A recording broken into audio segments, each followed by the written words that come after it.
the hot tag now, Jessica Charman in. And you see, Jess, I had to wear this. I had to wear the most annoying voice in radio history. I'm very proud of you. It looks great on you, John. It looks absolutely brilliant. Olive in New York has become like my second most outfitter now. And I'm going to do something here because we're covering a bunch of different topics.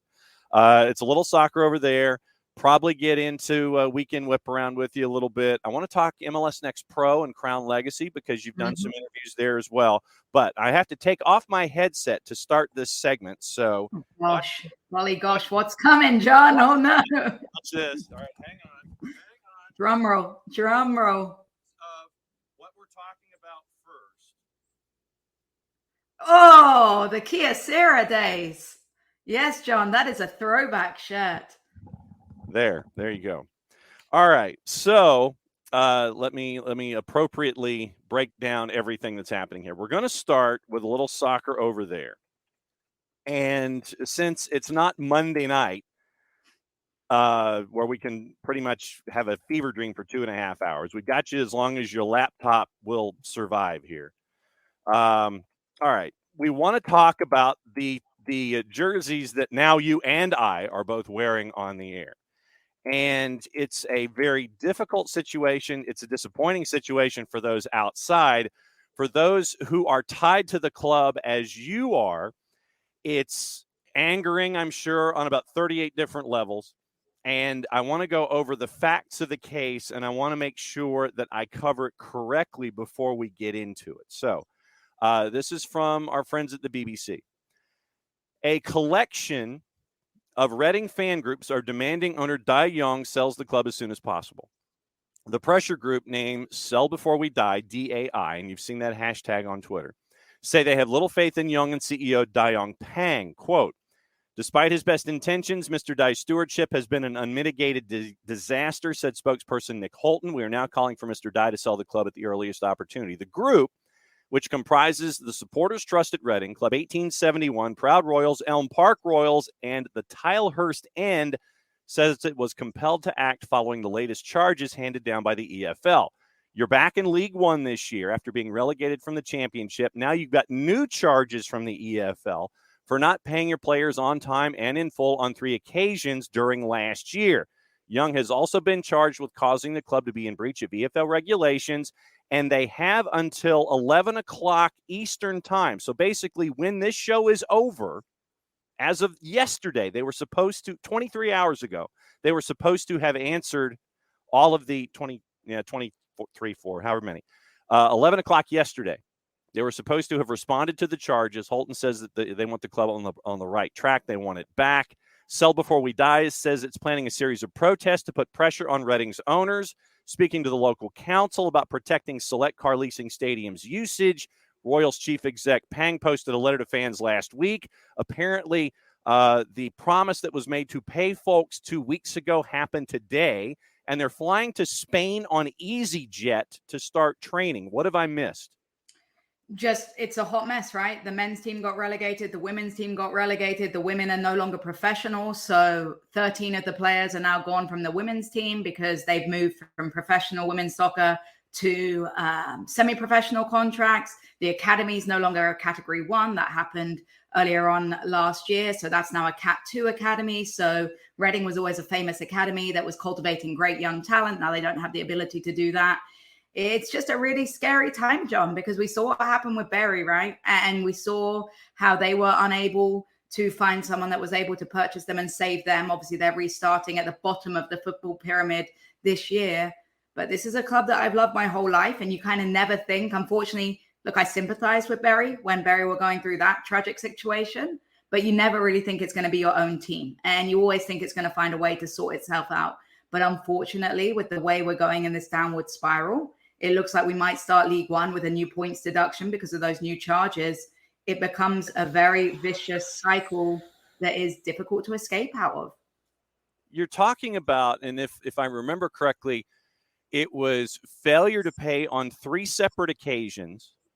And also, when you're talking about expenditure versus revenue, I want to say that it was like over 150% of expenditure versus revenue. You were spending 3 times versus every $2 you were bringing in, you were spending 3. And you were operating the club wage bill. Yeah. At its peak received 226% of the turnover. 226% of the turnover. And I feel kind of bad for Young because he wanted to pump money in and had good intentions to begin with.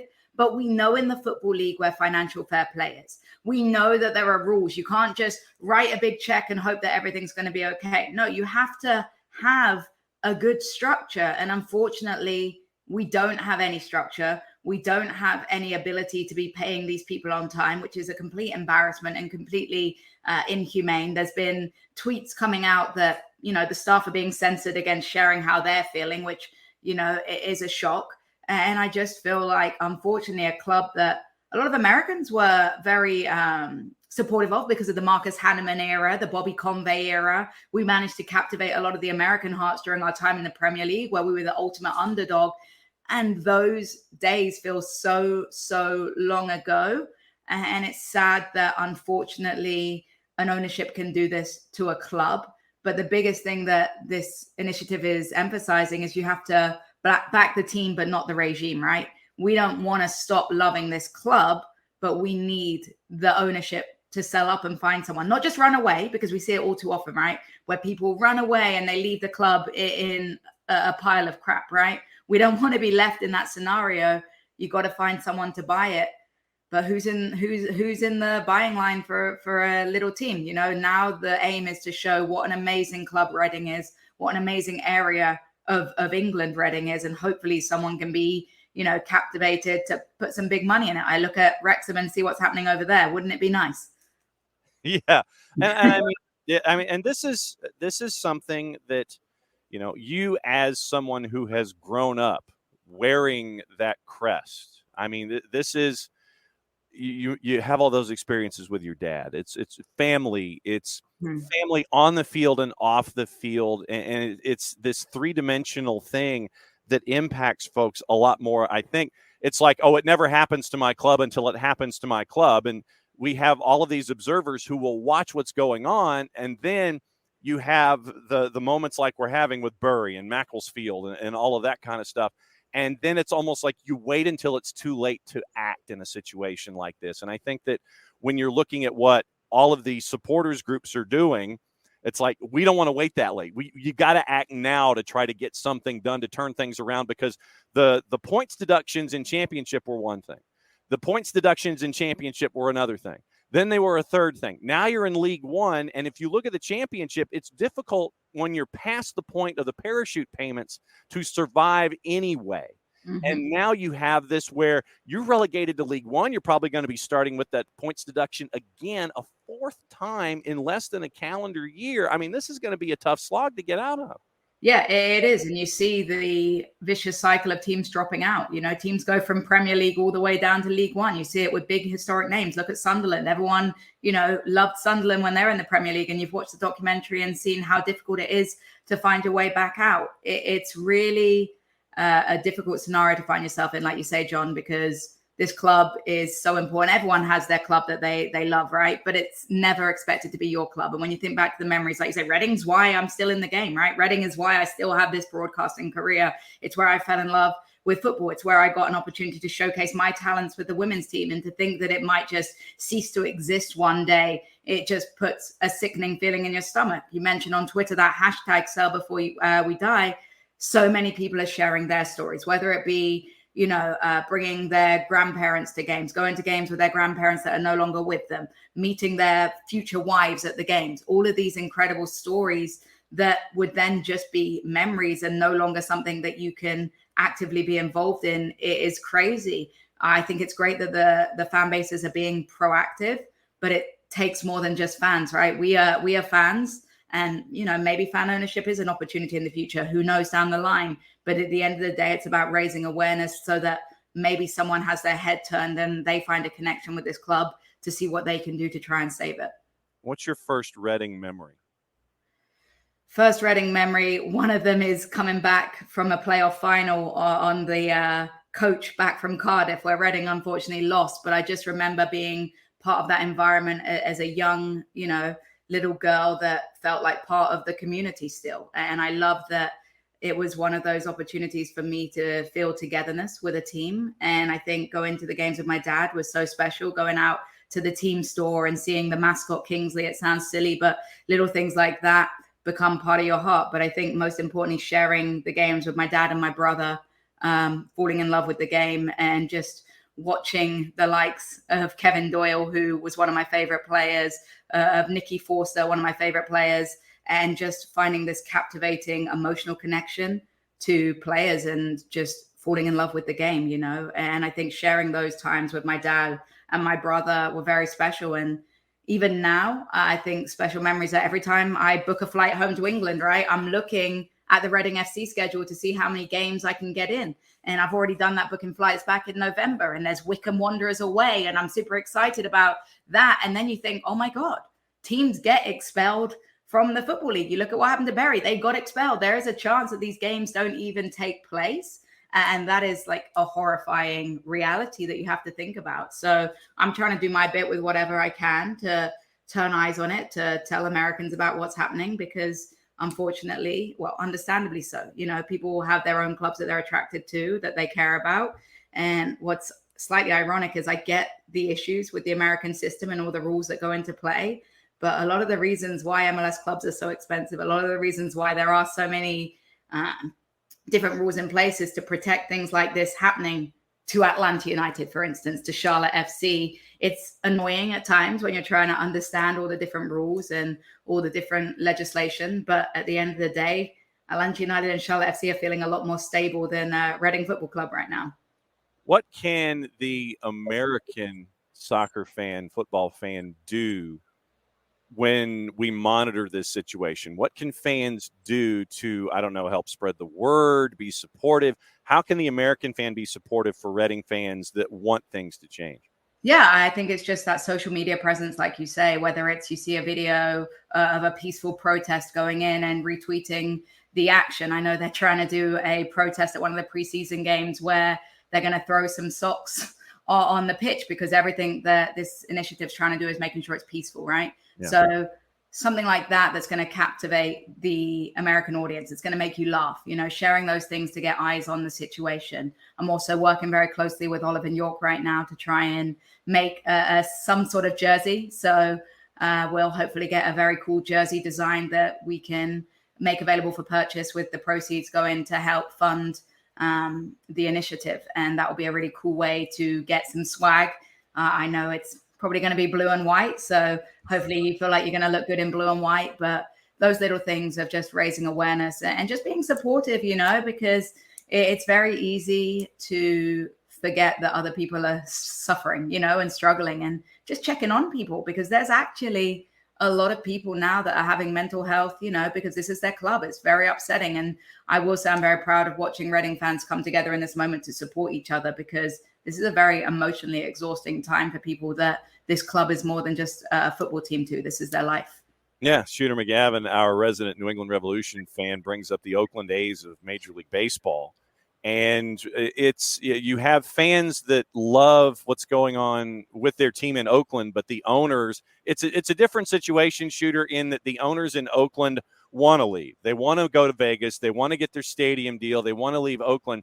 But then you have a reverse protest, and then you have 20-something thousand fans show up to prove that it's not the team, as bad as the team is. It's the ownership group. And then Rob Manfred says, it's great for them to show up and have an almost average attendance. Nicely done, Mr. Commissioner. But anyway, it's the same, but it's different. Where in Oakland, the ownership wants to leave. In Reading, the fans want the team to stay alive. And that's the key here, is that they don't want this history to go by the wayside. They want them to stay there in Reading. And you got to think, Reading was founded in 1871. It's one of the oldest teams in existence of the Football League. And it had this incredible tenure. And like you say, John, we don't want it to end. Keeping everything positive and keeping everything as happy as we can and doing our little bit. And I think that's what keeps me feeling optimistic about it, that we do whatever we can to try and show that peacefully that this guy's got to leave, before he does any more damage. All right. So are you ready to discuss all things Major League Soccer and MLS Next Pro? Let's do it, John. Let's turn All the tide to a little bit more positive, unless we're talking about Charlotte and their drawing history right now. All right. Well, then let me take my Reading jersey off to get back to the most annoying voice in sports history ever. So. Okay, let's do it. All right. So here we go. Jersey's coming off. I apologize if anybody saw the fact that I did not have it tan. Oh, all right. So I got a T-shirt. That's good. All right. So let's just do that. All right. So there's the T-shirt. Once again, Olive in York. Most annoying voice in radio history, Jessica Charman. Now we're talking annoying, my voice, right? Very, very, very annoying. Sorry to burn some ears this morning. No worries about it at all. Charlotte, when you look at what's going on right now with the Crown, what has stuck with you as you're at the halfway point of the season? That we're under exceeding expectations that have been set, in terms of it being year 2. Playoffs was an absolute must. And yeah, we're still sitting around that cusp, right? In 10th, one spot off of the newly elevated playoff positions. Obviously, with that 9th spot, you've got the play-in game. But still sitting in 10th, dropping points to teams in and around you, dropping points at home, inconsistent results. It's been frustrating because you have moments where Charlotte FC looks brilliant. No offense, Atlanta United fans. I love you all. But you look back at that game where Charlotte played against Atlanta United the second time. First time, you guys absolutely dominated. Second time, Charlotte FC played up to the occasion. The issue has been consistency. And I think what's frustrating is you've made these investments. You brought in big name signings. You brought in Enzo Copetti from Argentina, who we thought was going to have an instant impact on the league. Unfortunately, he's fallen into that trap that a lot of players do when they come over to MLS, and he hasn't adjusted to the differences in the style of play. Ashley Westwood's been a really good addition to this team, I think, as long as he can stay fit. His Premier League experience is coming into play. But it's been a tale of designated players that I know a lot of people listening probably know all too well about. Designated players not necessarily fulfilling their responsibilities. And when you look at Charlotte with Enzo Copetti, Karol Świderski, Kamil Józwiak, who's been injured for a lot of this season, when you can't get your big name signings on the pitch, or you can't get them to perform when they are on the pitch, it's always going to be a struggle to pick up results consistently. And you get to kind of watch things this weekend. Next thing for Charlotte is the match against NYC on the 5th, and it's in insert stadium here in the 5 boroughs. I guess it's at Yankee Stadium for now. City Field this time. Oh, it's at City Field. Okay, so it is at stadium number 2. Pick and choose baseball pitches to play on, right? Basically, for things to improve, I mean, you mentioned, I mean, because of the 8-9, it's a bit of a street fight right now below the playoff bar. There's a lot of teams in a very short amount of space. Realistically, what are you looking at when it comes to everyone around Charlotte and trying to get north of the playoff bar to get into that 8-9? When you look at everyone around Charlotte, what do you see with that competition? Yeah, I mean, we saw Montreal this weekend, right, with a 0-0 draw. And that was one where I felt that if we don't make that 9th position or better, we're going to look back at that as a game that went away. When you look at the chances that were created, Charlotte FC had a couple of brilliant opportunities in front of goal that fell to those designated players that led so much to the coach saying, hey, I expect more from my forwards, particularly these guys that have experience. And it was the right comments to be making. For me, though, it's just the defensive woes, right? What is it? 35 goals conceded this season. It's sickening, right? And as a defensive-minded player, it drives me incredibly insane watching the style of goals that we're leaking because there are so many gaps between the midfield and the defense. And look, whether right or wrong, a lot of the fingers get pointed at the defensive line. And yes, there are lapses in concentration. Yes, there are structural issues with the defense. Yes, we've also had a huge turnover in our back line since Anton's passing. We just haven't been able to find a consistent back line, which has caused some issues. But you've also got to look at the midfield in terms of the gaps that are being created. Are they getting back in to defend, to help? And then the attackers, look, it's a lot of pressure when you're being expected to outscore the worst defense in MLS right now. So it's a lot of things that need to change. But I would say the first thing is tightening up your defensive ship, because unfortunately, it feels like a self-fulfilling prophecy. And once Charlotte concedes one goal, it always feels like we're going to concede more because your head drops, your confidence is out, and you can't expect your strikers to keep outscoring that tragic defensive record. You mentioned Anton. How is everyone? And I mean that we discussed mental health when it comes to Reading. How is everyone with what tragically happened to Anton? And I ask this genuinely because soccer fans always care about other soccer fans. Communities always care about other members of their community. How is everyone? Yeah, honestly, I can only speak for myself factually, and there are moments that it's really hard. It sounds silly, but I was just walking my dog the other day thinking back to when I recorded a podcast in Colombia, and it was with Anton, and it was kind of one of those moments where you think, oh my God, I was having a conversation with someone that's no longer here. Or I think back to Jason and I planning guests for the World Cup show on the women's side, and I remember Anton having that grace and respect and care for me to take time out of his day. He was on holiday in England and he still took time to do an interview with me just so that I could have something with an English player. And it's so surreal sometimes to think that he's gone. I think from a club standpoint, they're still doing little things to honor Anton. There'll always be the AW5 on the crest of the jersey. They have the markings on the pitch.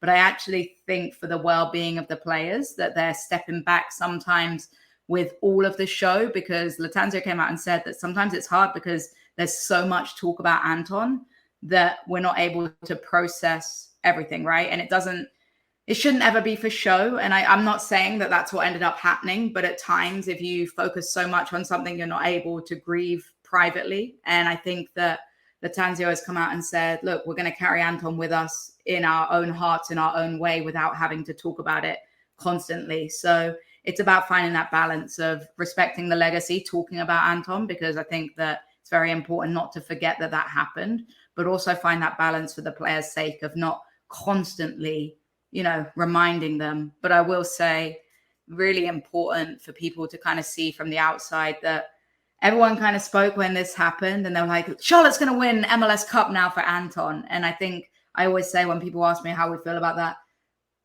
people forgot the human component of grieving when they were saying that. People forgot that these professional players spend every day with Anton, training with him, coming to this pitch.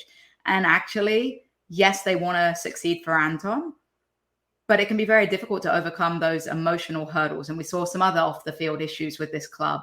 And I think some of that stems from the mourning and those kind of things. So we're doing okay. And I think that people are finding their own piece of peace, but when preseason comes around again, I can't help but think that's going to be a really tough time as that memorial comes apart.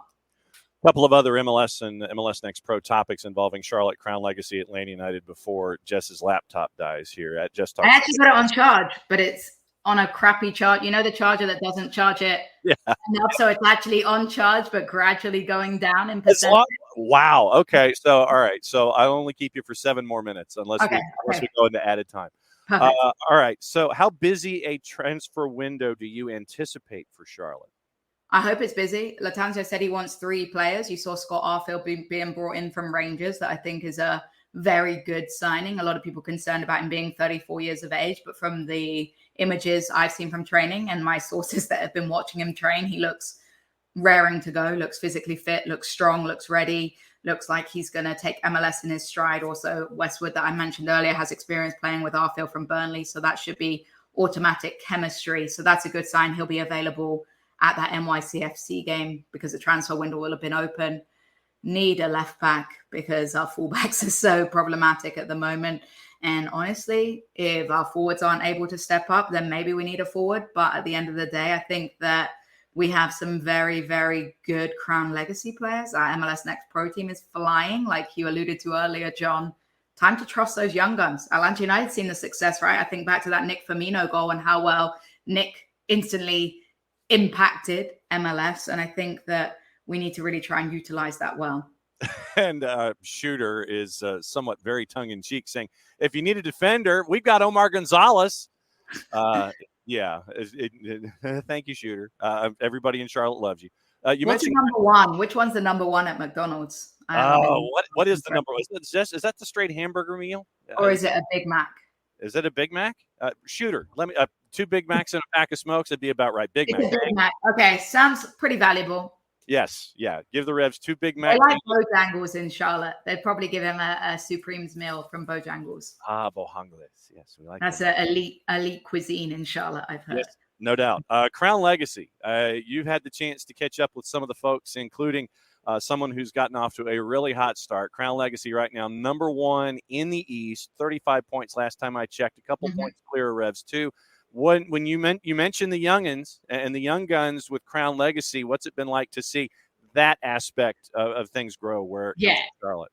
It's been brilliant. And anyone that knows my background knows how much I value those, lower levels of developmental team. I grew up with, playing in those leagues, and I love getting to see young guns, the reserve team, coming into full effect. And I think MLS Next Pro has been a real blessing to a lot of MLS sides. I mentioned Atlanta United and how they benefited from those minutes. I think that Charlotte's Crown Legacy has an incredible identity. They know how they want to play. They've lost 2 times, which is a really good record in year 1. They've got a great mix between players that are kind of destined to play at that MLS Next Pro level and those young guns. They've used it as a great way to get our draft signings up and ready to go. Patrick Agyman, obviously one of them, who made his first MLS goal against Seattle in that comeback 3-3 tie. He's a great guy, super humble. And what I love about the Crown Legacy boys is that even though they're high flying right now, they're staying grounded, they're staying very humble, and that feels to be part of the system that they're preaching over there.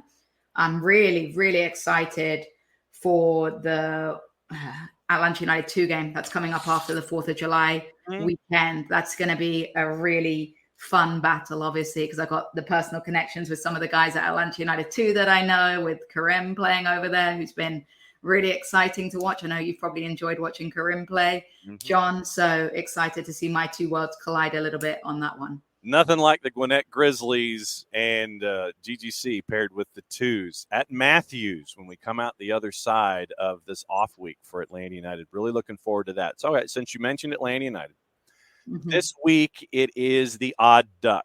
It is the 442 Diamond of Philadelphia coming to town for a nationally televised match at 4:25. They get the super hyper mega pregame show on Big Fox.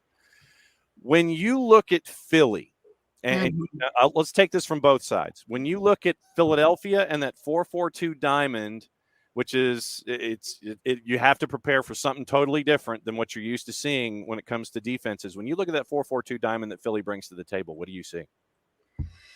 It's just a very disruptive style of play, isn't it? It's very high risk, high reward at times. And you have to, when you're playing against them, find your identity and find the right balance. I think Charlotte and Atlanta have some parallels with playing out the back and their insistency to do so. Unfortunately, we've seen for both sides that it has led to a lot of turnovers in dangerous areas. And when you're playing against a Philadelphia that loves to be quite as disruptive and loves to play that ball where they're not going to try and possess, where they're just going to try and force you into errors, you've got to make the decisions of when to play out the back. I think that Charlotte has struggled at times against these sorts of oppositions, enforcing it and then getting caught as their own worst enemies. But Charlotte's also had some success against Philadelphia. I think about the Daniel Rios show with the 4-0 demolition and the fact that we were the team that stopped Philadelphia winning that Supporters' Shield and sort of crumbled their season. I don't think Charlotte's on Philadelphia's Christmas card list so much, but when we were successful in that one, we forced Philadelphia to press and kind of created their own game against them. And they struggle with finding those passes. They struggle with building possession out of themselves. But no one enjoys playing against Philadelphia. And I will say that I like to find the balance when talking about Philadelphia, because people are very quick to criticize their style of play and say, oh, it's ugly. Oh, it's not the beautiful game. Oh, it's not real soccer. But they know their identity and they know what they're doing. And it's extremely effective. And whether or not it's the aesthetic soccer that everybody would like to watch week in, week out, I'll tell you, as long as my team's winning, I could care less in a lot of ways. I can watch pretty soccer on TV. The team I'm rooting for, if they're winning, I'm feeling pretty good about myself no matter how they play. Jarrett Smith now joining for the final 35 minutes or so. So, Jarrett, Jess is breaking down Philly and Atlanta United. And Jess has had a very full morning here on the show. What's on your mind? We have like tons of games this weekend, so yeah, we'll get into that. Mostly it's that. I mean, mostly like it's whip around. It's the idea of you know, a busy weekend because it's gonna be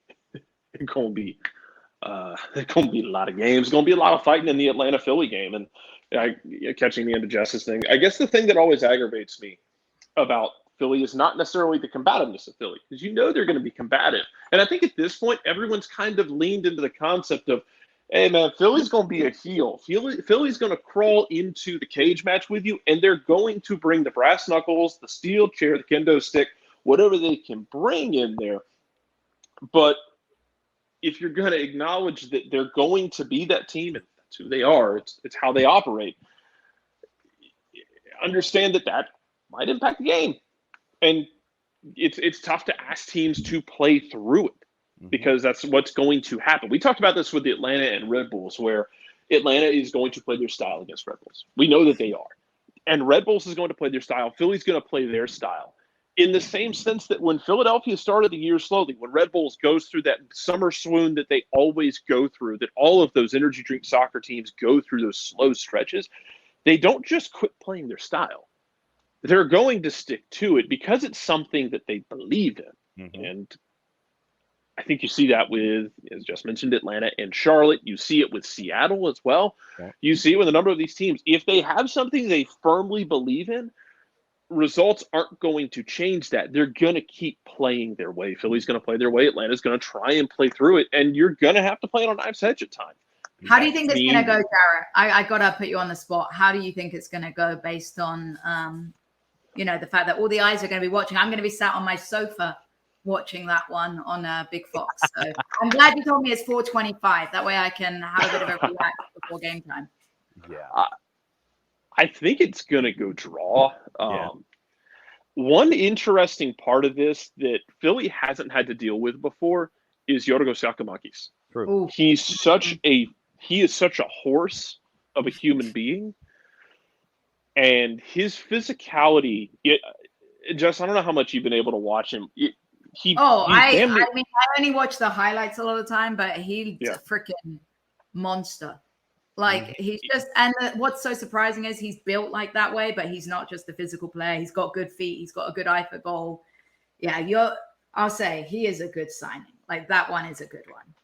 Yeah, I agree. And the thing for me with him in this game, if Atlanta, let's say Philly comes out in their diamond and you start trying to get that diamond running back and forth with long diagonals, with switches. Let's say you do play that long ball up top to Yorgos. You haven't had a striker like that who's going to challenge Philadelphia's back line. Mm-hmm.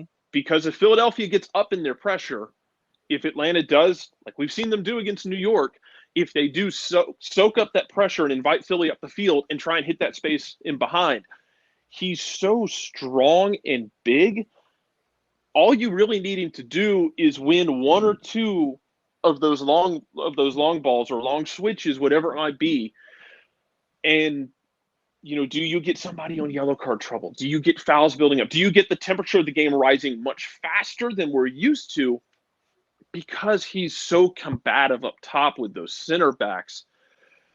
I think it ends up being a draw, honestly. I think both teams get on the board. What's funny is I know last year, therapeutically, Charlotte dismantling Philly was one of the funniest things to me last year at the end of the season. Mostly because it came like 6 days after Philadelphia played a 0-0 draw against Atlanta, a game which Atlanta had like an XG of almost 3. It was one of those where Andre Blake stood on his head. Philadelphia didn't really create anything. It was kind of in their swoon where they kind of dropped off near the end of the season.